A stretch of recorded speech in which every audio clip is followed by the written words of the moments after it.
Hello viewers, welcome to ABC news express. आइए देखते हैं कर्मचारियों से सरकारी कर्मचारियों के लिए जुड़ी हुई एक बहुत ही महत्वपूर्ण जानकारी है, जैसा कि जिसको बहुत दिनों से बहुत सारे ही लोग जिसका बहुत बेसब्री से इंतज़ार भी कर रहे हैं। और बहुत सारे आपने वीडियोस भी देखे होंगे इस पे कि 8वां पे कमीशन कब लागू होगा। और 8वें पे कमीशन में सबसे बड़ी बात यह कि फिटमेंट फैक्टर क्या रहेगा। आप देख सकते हैं ये चैनल पे कोई भी न्यूज़ ऐसी नहीं दी जाती है जो फेक हो या मनगढ़ंत हो। ये इंडिया टीवी की न्यूज़ है और वो भी एनालिसिस के बाद इन्होंने बताई गई ये न्यूज़ है। 8वें पे कमीशन पे 8वें वेतन आयोग से सरकारी कर्मचारियों की सैलरी और पेंशन में होगी भारी बढ़ोतरी। जाने क्या क्या होगा बदलाव। 8वें पे कमीशन सैलरी हाइक। अगर आप केंद्रीय कर्मचारी हैं तो ये बदलाव आपके पूरे बजट और इनकम स्ट्रक्चर को बदल सकता है। इसलिए आपको ये समझना ज़रूरी है कि नया वेतन आयोग सिर्फ सैलरी रिवीजन नहीं बल्कि आपकी फाइनेंशियल प्लानिंग से जुड़ा हुआ बड़ा बदलाव है। नई दिल्ली सरकारी कर्मचारियों और पेंशनर्स के लिए बड़ी खुशखबरी है। साल की शुरुआत में केंद्र सरकार ने 8वें वेतन आयोग को हरी झंडी दे दी, जो 1 जनवरी 2026 से लागू हो सकता है। इससे देश के 1 करोड़ से ज़्यादा केंद्रीय कर्मचारियों और पेंशनर्स की सैलरी और पेंशन में बड़ा बदलाव देखने को मिलेगा। 8वें वेतन आयोग से सैलरी और पेंशन में कितनी होगी बढ़ोतरी। 8वें वेतन आयोग से सरकारी कर्मचारियों के वेतन और पेंशन में भारी बढ़ोतरी की उम्मीद की जा रही है। ऐसे में सरकारी कर्मचारी और पेंशनर जानना चाहते हैं कि उनकी सैलरी और पेंशन में कितना इजाफा होगा। आइए जानते हैं कि नए वेतन आयोग में सरकारी कर्मचारियों के लिए क्या क्या बदलाव होने जा रहा है। इसके साथ ही ये भी जानेंगे कि केंद्रीय कर्मचारियों और पेंशनर्स को ये बदलाव क्यों खास माना जा रहा है। बेसिक सैलरी और पेंशन में भारी इजाफा। इस आयोग में सबसे अहम बात फिटमेंट फैक्टर को लेकर है। इसकी मदद से नई बेसिक सैलरी और पेंशन तय होती है। 7वें वेतन आयोग में ये फैक्टर 2.57 था, लेकिन अब इसे 2.86 तक बढ़ाया जा सकता है। अगर ऐसा होता है तो 18,000 रुपये की न्यूनतम बेसिक सैलरी बढ़कर लगभग 51,480 रुपये हो सकती है। वहीं पेंशन 9,000 से बढ़कर करीब 25,740 रुपये हो सकती है। इस तरह सरकारी कर्मचारियों की सैलरी और पेंशन में बम्पर बढ़ोतरी देखने को मिल सकती है। अलग अलग लेवल पर कितनी बढ़ेगी सैलरी, आइए जानते हैं। 8वें वेतन आयोग में अलग अलग ये लेवल पर कितनी सैलरी मिल सकती है, ये आसान भाषा में समझते हैं। लेवल ग्रेड पे 2,000 पे बेसिक सैलरी लगभग 57,456 रुपये, कुल सैलरी 74,845 रुपये। रिडक्शन के बाद इन हैंड सैलरी करीब आएगी 68,849 रुपये।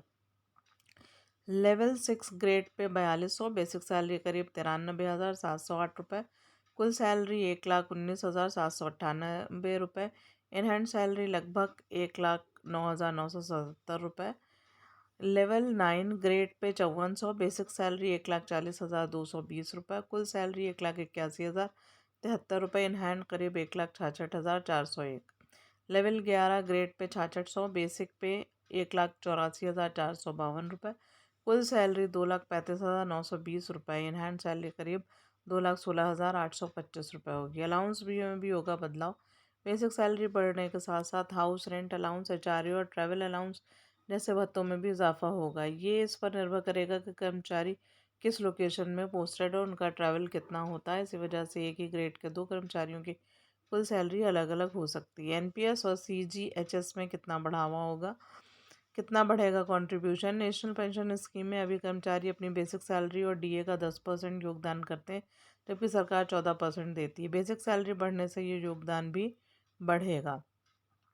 सेंट्रल गवर्नमेंट हेल्थ स्कीम की फ़ीस भी सैलरी के स्लैब से जुड़ी होती है। ऐसे में बेसिक सैलरी में इजाफा होने से सीजीएचएस की मासिक कटौती भी होगी।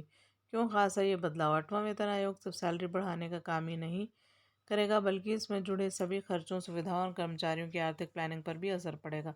खासकर retirement planning, home loan, EMI, tax saving और इंश्योरेंस जैसे मामलों में बढ़ी हुई सैलरी लोगों को नई राहत दे सकती है। तो आपने देखा कि अभी तक तो ये अटकलें लगाई जा रही थी कि कितना फिटमेंट फैक्टर होगा। ये जो आपको ये न्यूज़ मिल रही है, ये इंडिया टीवी की न्यूज़ है। आप देख सकते हैं ये जून 19 की न्यूज़ है, रात को 10:30 बजे की ये न्यूज़ है। 10:30 बजे सुबह की न्यूज़ है, 19 जून की, 19 जून 2025 की। तो ये आप समझ सकते हैं ये लेटेस्ट न्यूज़ है। और आपने देखा इसमें फिटमेंट फैक्टर 2.86 बताया गया है। ये लेटेस्ट न्यूज़ है और ये न्यूज़ चैनल बिना किसी एनालिसिस के और बहुत ज़्यादा मंथन के नहीं निकालते हैं। ये जहाँ तक अभी तक ये निकल के आ रही है बात, तो अभी भी ये निकल के आ रही है। बहुत सारे ऐसे भी चैनल्स हैं या लोग हैं वो इस बात का अंदाज़ा लगा रहे थे कि पहले 2.57 था ये फिटमेंट फैक्टर, तो इससे कम भी हो सकता है 2.57 से। लेकिन ये इंडिया टीवी की रिपोर्ट है जिन्होंने बोला है कि 2.86 हो सकता है। अगर आप माने ये 2.86 नहीं भी है तो 2.57 भी जा सकता है। Let's hope for the best. देखते हैं, हो सकता है बहुत अच्छी सैलरी हाई को 8वें वेतन से लगने के लिए। वो तो समय ही बताएगा, अभी काफ़ी टाइम है, लेकिन हम लोग रिलाय कर सकते हैं क्योंकि ये न्यूज़ इंडिया टीवी से आ रही है। Thanks for watching.